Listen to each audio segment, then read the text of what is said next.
नमस्कार मित्रों। घटनाक्रम चाहे कैसा भी हो, हम उस घटनाक्रम के जो साहित्यिक पहलू है या भाषागत पहलू है या सांस्कृतिक पहलू है उसको ही देख पाते हैं। और मैं समझता हूँ कि सबसे ज़्यादा आवश्यक यही होता है कि आप उसकी उस जिस विषय पर आप बात कर रहे हैं उस विषय की सांस्कृतिक पृष्ठभूमि क्या है, उसकी साहित्यिक पृष्ठभूमि क्या है, भाषागत पृष्ठभूमि क्या है। इन प्रश्नों पर अगर हम केंद्रित रहेंगे तो शायद हमें वर्तमान उतार चढ़ावों को समझने का अवसर भी मिल जाए। आजकल चर्चा में है अफ़गानिस्तान, और अफ़गानिस्तान चर्चा में एक अजीब से माहौल में है। विश्व के अनेक देश आतंकित भी हैं इस घटनाक्रम से, और इस घटनाक्रम से वो ये महसूस भी कर रहे हैं कि न जाने आने वाला समय मानव सभ्यता के लिए कैसा होगा। मानव सभ्यता में शब्द लगा रहा हूँ तो इसका मतलब यह है कि बहुत सारी चीज़ें ऐसी घट सकती हैं जिनका संबंध मानव सभ्यता से ना हो और वो उससे हट कर हों। फ़िलहाल हम थोड़ी सी अफ़गानिस्तान के बारे में, इसकी जो भाषागत और जो साहित्यगत और सांस्कृतिक जो पृष्ठभूमि है उसके बारे में ज़रा नज़र मार लें।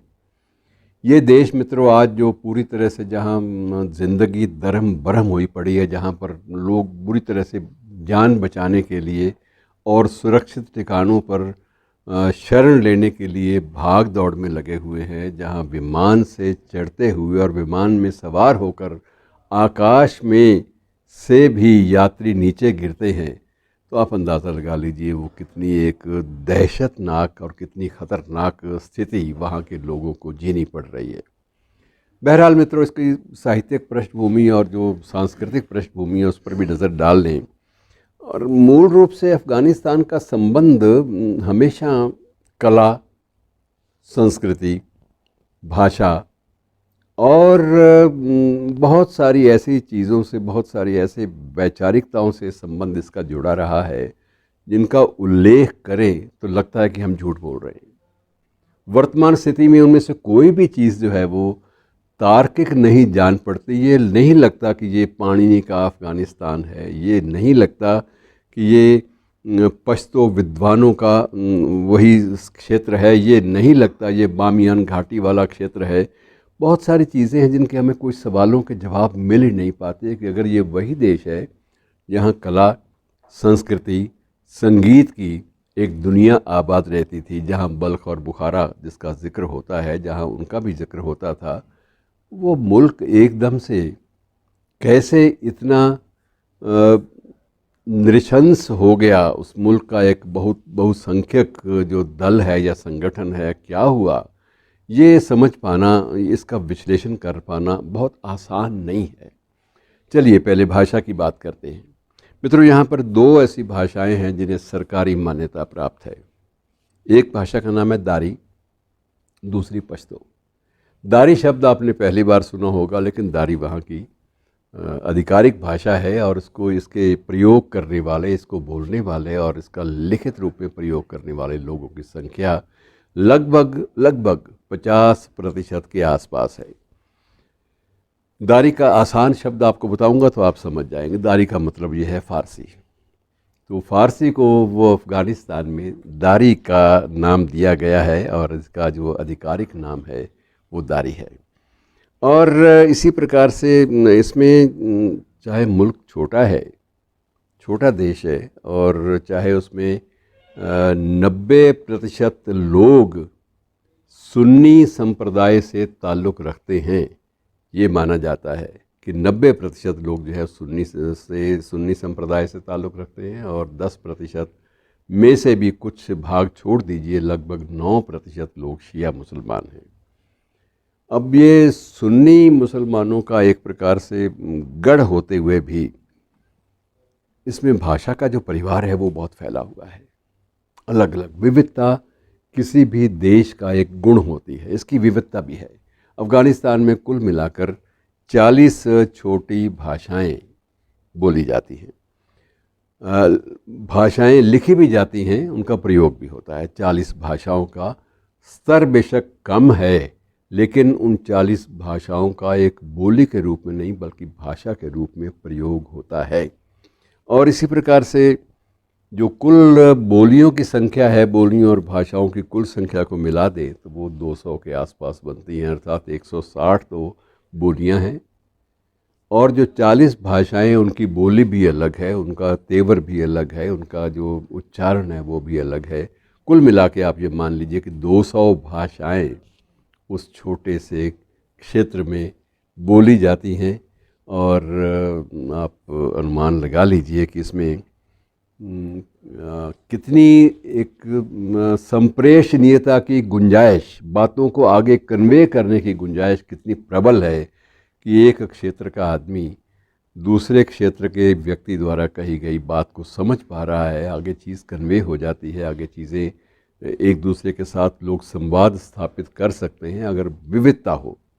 विविधता का अर्थ यही होता है कि अगर केंद्र से कोई निर्देश आता है तो उस निर्देश का बड़ी आसानी से दारी भाषा और पश्तो भाषा से अनुवाद करके आगे पहुंचाया जा सकता है। और वैसे भी दारी और पश्तो जो है वो तो आधिकारिक रूप से भाषाएं हैं, उनमें जो भी लिखित आदेश होता है वो भी बोलियों में उसका अनुवाद ज़रूर हो जाता है, भाषाओं में अनुवाद हो जाता है। लेकिन सभी लोग ये मानकर चलिए कि वहाँ लगभग सभी लोग दारी और दोनों ये पश्तो दोनों भाषाओं को समझते भी हैं और उनका प्रयोग करना भी जानते हैं। तो बात तय है, इसमें कोई संदेह नहीं है।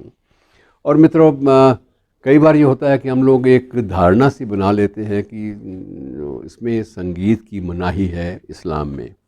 ऐसा नहीं है, ऐसा एक ये अंतिम सत्य नहीं है, क्योंकि अफ़गान जो हैं, अफ़गान लोगों में विशेष रूप से जश्न का भी रिवाज रहा है और वो लोग संगीत भी सुनते हैं, संगीत के भी और गायकी के भी वो लोग तरफदार हैं। वहाँ लोगों को मनोरंजन के लिए गर्मियों के मौसम में भी पहाड़ों, तपते हुए पहाड़ों के बीच में भी बैठकर उनको, या रेगिस्तानी इलाके में वहाँ रेत के ऊपर बैठकर, टीलों पर बैठकर भी संगीत गाना और वो दिलरुबा पर कोई भी संगीत का राग छेड़ना, इस बारे में बड़े वो सिद्धहस्त हैं। और जो वहाँ के जो कबीले हैं, जो भी सीमित संख्या में हैं, लेकिन कबीलाई जो संगीत है वो सबका अलग अलग है और उसकी अपनी मिठास है। और उसकी मिठास आपने फिल्मों में शायद ज़रूर सुनी होगी, कोई ना कोई दिलरुबा साज पर आपको गीत सुनने को मिल जाएगा।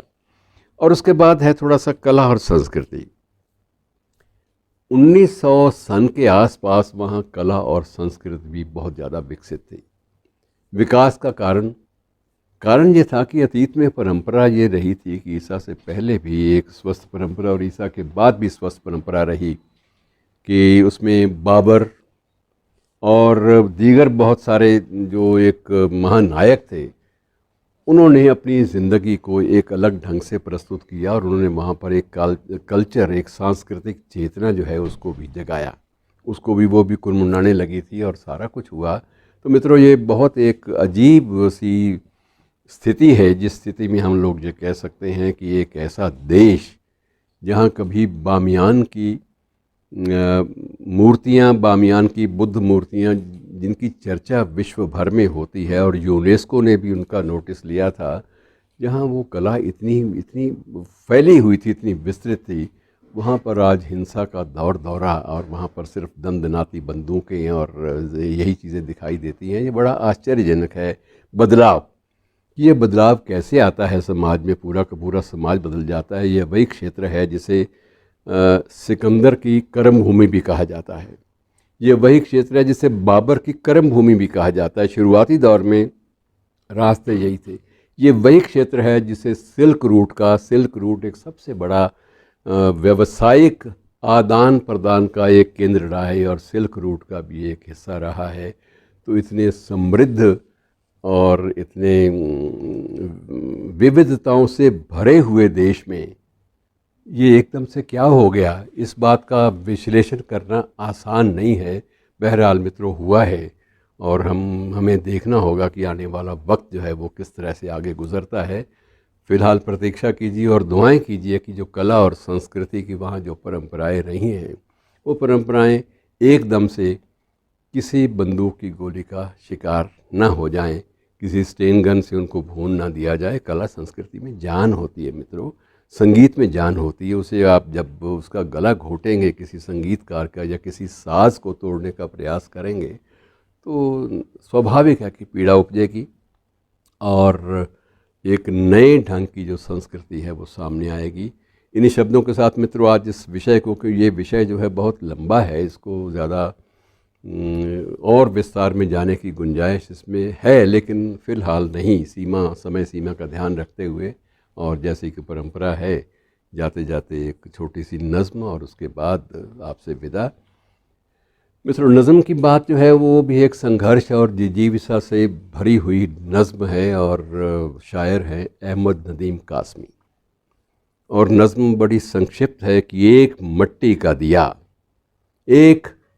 का दिया लौ को संभाले कब तक, एक मट्टी का दिया लौ को संभाले कब तक, कि तेल भी ख़त्म है तूफ़ान भी उमड़ आया है, कि तेल भी ख़त्म है तूफ़ान भी उमड़ आया है, कि ओ बुलंदी के खुदा तूने बनाकर पस्ती, क्या फ़कत जज्बा तख्लीक को बहलाया है, कि ओ बुलंदी के खुदा तूने बनाकर पस्ती, क्या फ़कत जज्बा तख्लीक को बहलाया है, कि छलका पड़ता है सितारों से तेरा सागरे शब, छलका पड़ता है सितारों से तेरा सागरे शब, और मेरी किस्मत में फ़कत एक चिरागे मुर्दा, कि मेरी किस्मत में फ़कत एक चिरागे मुर्दा, कि क्या तुझे अर्श की खलवत का सकून जचता है, हो अगर फ़र्श पे महबूब तेरा आज़ुर्दा।